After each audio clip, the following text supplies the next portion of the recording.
Barry Switzer will always be regarded as the king of all OU football coaches.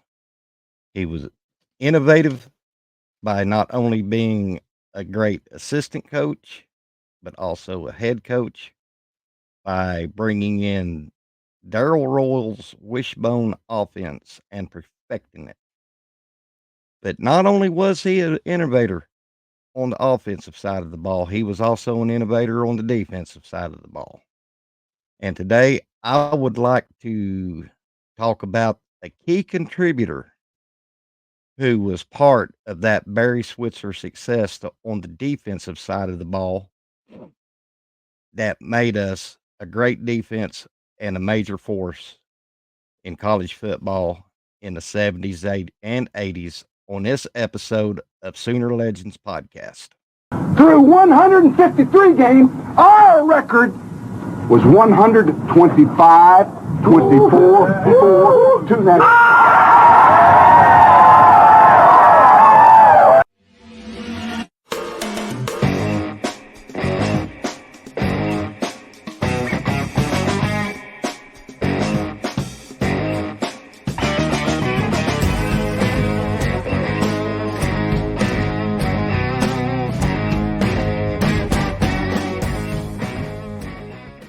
People don't know what it is to be champions. Oklahoma invented it.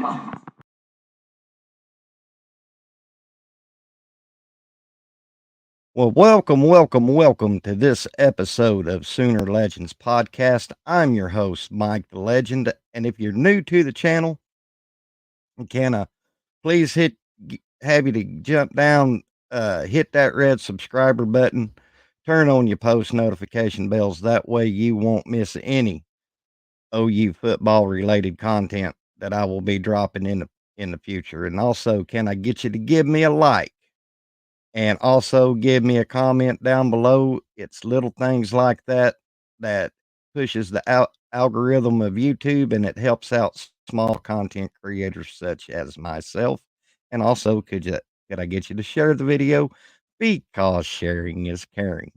Well, now I stated at the first of the video about a certain assistant coach that was very vital in bringing that lethal defense to Oklahoma that Barry Switzer was known for, which we when we think of the 70s Sooners on defense, the first thing we always think about is the Selman brothers, the linebacker core with Rod Choate and those guys. But OU from the 1970 through the 70s and 80s had one of the best and premier secondaries in all of college football. And that little coach that coached the defensive secondaries was the legendary Bobby Proctor. Uh, Bobby and Barry Switzer started their relationship when Barry was a linebacker in 1955, and Bobby was a grad assistant at the University of Arkansas under legendary head coach Frank Broyles.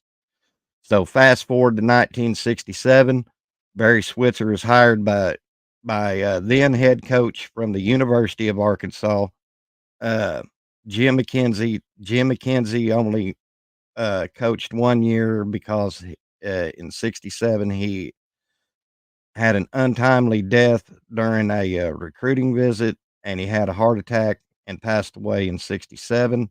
Chuck Fairbanks took over for Jim McKenzie as the new head coach for Oklahoma. Barry was still an assistant, and 1972, Chuck Fairbanks takes a head coaching job to the New England Patriots, and 1973, Barry Switzer in the spring is named head coach, and Bobby Proctor became the secondaries coach for OU.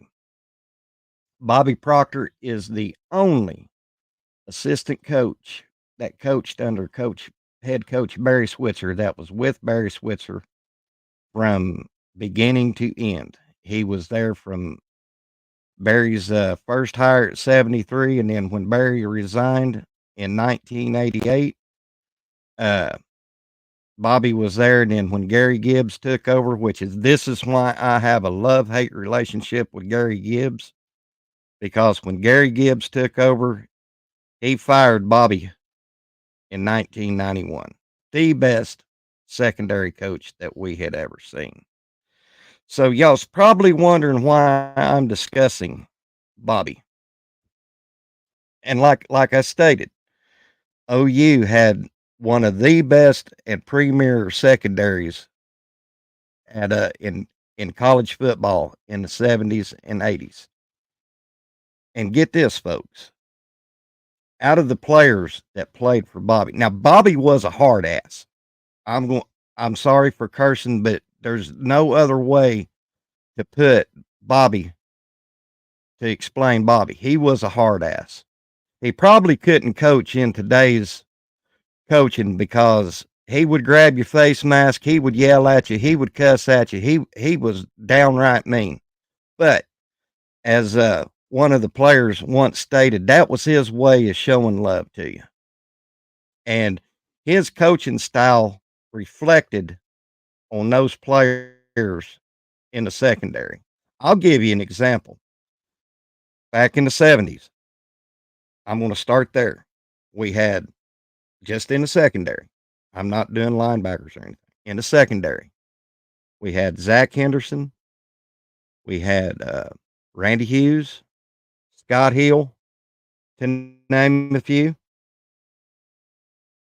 Zach Henderson was the only freshman to ever start for Bobby Proctor, and the eligibility for freshmen to play in NCAA uh, came down in 1972.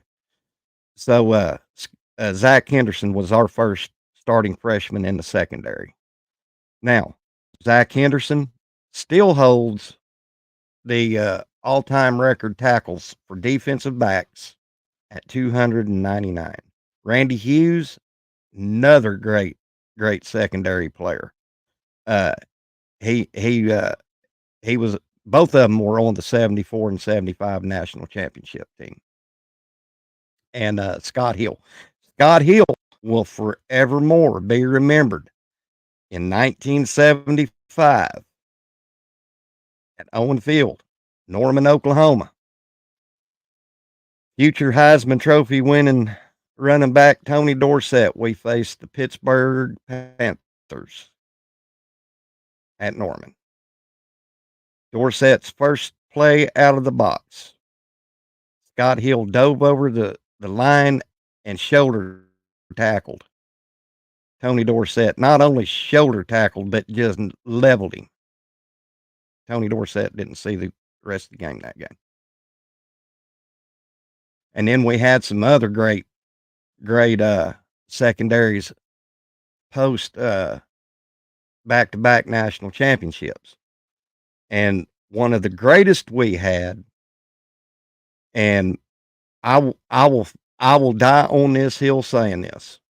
The best secondary player we ever had in that time that was never an All-American was Daryl Hunt, bar none. And I don't know why he never made All-American. Just go watch him. That's after the probation. There's all kinds of YouTube videos out there. And then I'm going to fast forward into the 80s. Bobby Proctor's still here. We had Sonny Brown, Scott Case, Derek Credit, Tony Rayburn, David Vickers, Ricky Dixon. You go back. Now Scott Hill wasn't on the 85 national championship team, but he went to the Atlanta Falcons and then ended up at Dallas. You talking about another hard hitter. And then the 85 national championship team.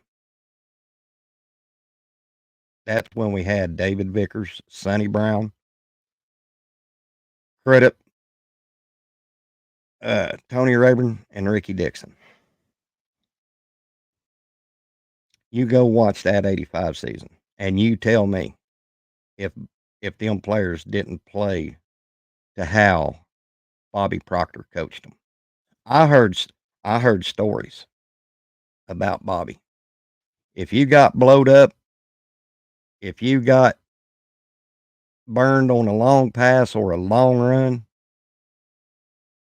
when you seen him that next Monday at practice, you were running stairs for how many yards you ever, for how many yards you got burned on. Now, with that being said, Bobby's defense secondary got burned by John Elway, Vinny Testaverde, and Jeff Hostetler. And I read a story where we during the Mike Stoops regime after Brent Venables left, Bobby Proctor said this, and I'm paraphrasing, that I can't say nothing about the secondary getting scorched because we were burned by Elway, Hostetler, and Vinny Testaverde. But this man, like I said, he was a hard ass. He was in your face coaching. I mean, questioned your will to live. But you talk to any one of these players that ever coached, that ever played under Coach Proctor, and they will tell you they loved that man. Now, going back to last year, the goal line stand against Texas. That was an everyday occurrence under Proctor. Texas, Nebraska. We had a goal line stand in '84 with Brian Hall, another great safety that played for us. '85 we had another goal line stand against Nebraska, but that was normal. But it was refreshing last year to see finally a goal line stand, because I was so used to it growing up, watching OU's defense, especially the secondary under Bobby Proctor. That we never did talk about goal line stands because it always happened. So I thought I would feature Bobby today and just give y'all a little insight to that little man who was full of piss and vinegar. And before I get out of here, I'm going to share with y'all a quote. I was at I want to say it was the 1983 or 84 alumni game. Back then, it was the varsity versus the alumni. It wasn't a spring game like it is now. And back then, the coaches had a meet and greet with the players. You could access the coaches and players, get their autographs. I talked to Bobby. Now, y'all think we're hated now. We was really hated back then.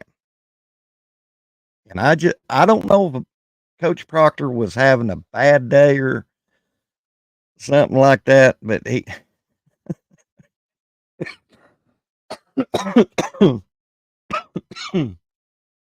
swallowed a bug.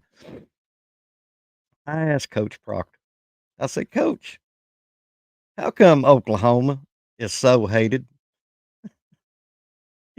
He said, son, Oklahoma's hated because we're good. And when you're that good, it brings out the stupid in people.